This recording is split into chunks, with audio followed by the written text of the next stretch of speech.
Hello guys, I am back with another YouTube video. ये video मैंने पूरी prepare कर ली थी। ये बहुत लॉन्ग टॉपिक है, 8-10 मिनट की वीडियो थी, बट वॉइस ही रिकॉर्ड नहीं हुई। कभी कभी ये प्रॉब्लम्स भी हो जाते हैं। ओके, सो आज का जो हमारा टॉपिक है दैट इज़ स्टाफिंग। हमने पहले टॉपिक पढ़ा था मैनेजमेंट प्रोसेस, जिसमें हमने मैनेजमेंट के 5 प्रोसेसेस पढ़े थे: planning, organising, staffing, directing and controlling. Planning and organising पे मैं अलग से वीडियो बना चुकी हूँ, लिंक मैं डिस्क्रिप्शन में अटैच कर लूँगी।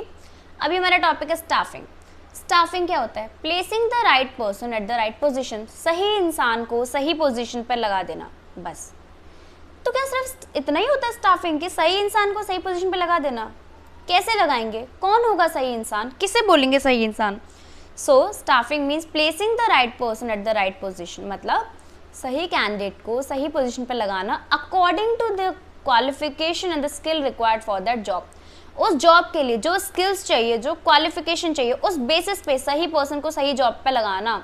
मतलब अगर कोई बंदा अकाउंट का है तो उसे अकाउंट की पोजीशन पे लगाना, अगर कोई बंदा एचआर का है तो उसे एचआर की पोजीशन पर लगाना।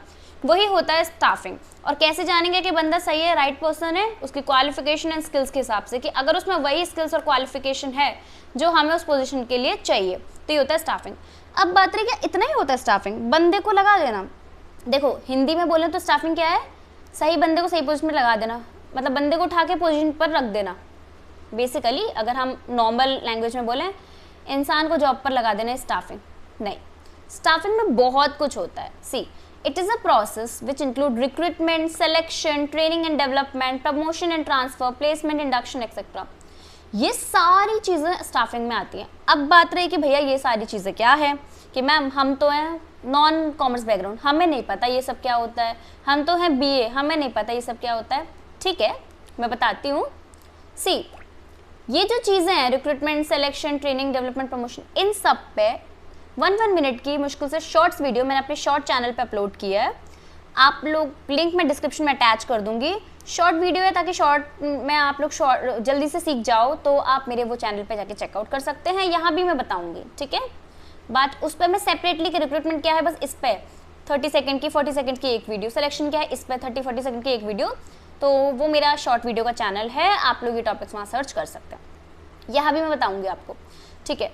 तो स्टाफिंग में ये सारी चीज़ें आती हैं: recruitment, selection, training and development, promotion and transfer, placement, induction etcetera, ठीक है। अब आप देखो स्टाफिंग का कितना ब्रॉड एरिया है, कि इतनी सारी चीज़ें उसमें आती हैं। अब है स्टाफिंग का process. First of all man power planning.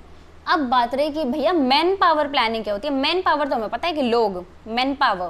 Planning भी हमें पता है कि प्लानिंग करना, पर मैन पावर की प्लानिंग करने का मतलब क्या है? मैन पावर प्लानिंग का मतलब है एक ऑर्गेनाइजेशन के अंदर कितने लोग हैं, कितने लोग नहीं हैं, कितनी पोजीशन खाली है, कौन सी पोजीशन खाली है, ठीक है। ये सारी चीज़ें एस्टिमेट करना। अब मैंने एक ऑर्गेनाइजेशन में की मैन पावर प्लानिंग, मुझे पता लगा मेरे पास थी 20 पोजीशन, जिसमें से 18 भरी हैं, 2 खाली हैं। तो मैन पावर प्लानिंग से मुझे पता लगा कि 2 पोजीशन आर वैकेंट। अब मैं क्या करूँगी, उन 2 पोजीशन के लिए करूँगी रिक्रूटमेंट। अब रिक्रूटमेंट क्या होता है? Recruitment means searching the potential candidate for the vacant position. Potential candidate, वो कैंडिडेट जिसमें पोटेंशियल है, उसे उस वैकेंट पोजीशन के लिए सर्च करना इज रिक्रूटमेंट। रिक्रूटमेंट में हम क्या करते हैं? रिक्रूट करते हैं लोगों को अट्रैक्ट करते हैं कि आओ आओ अप्लाई करो। जैसे इंटर्नशाला पे आप अगर जॉब पोस्ट कर देते हो तो आप क्या कर रहे हो? रिक्रूटमेंट कर रहे हो।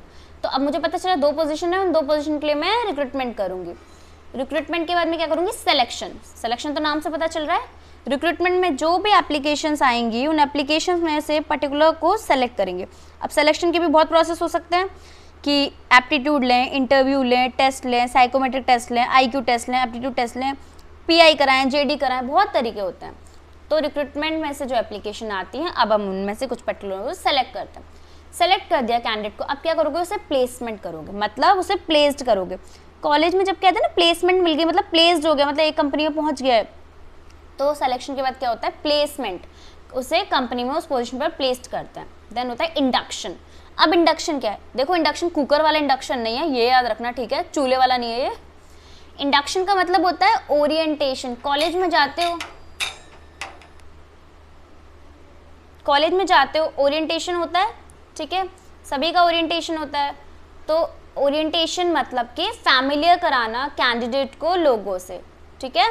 कैंडिडेट नहीं, अब तो वो एम्प्लॉय हो जाएगा। उस एम्प्लॉय को लोगों से मिलवाना, लोगों से फैमिलियर कराना, उसकी पोजीशन बताना, रिस्पॉन्सिबिलिटी बताना, उसे लोगों के बारे में बताना, उसे कंपनी के कल्चर से, ऑर्गेनाइजेशन से मिलवाना ही इंडक्शन होता है। Basically it's a orientation.